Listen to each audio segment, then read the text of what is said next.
Informasi berikutnya, setelah nama Ketua Umum Partai Demokrat Agus Harimurti Yudhoyono disebut masuk radar bakal calon wakil presiden Ganjar Pranowo, kini nama Menteri Pekerjaan Umum dan Perumahan Rakyat Basuki Hadimulyono juga disebut kandidat pendamping Ganjar.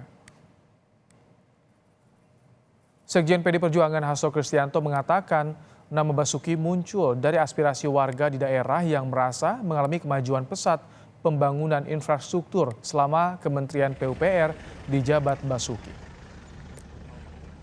Nama-nama yang disampaikan Mbak Puan kemarin betul, akan muncul juga nama Pak Basuki, Menteri PUPR.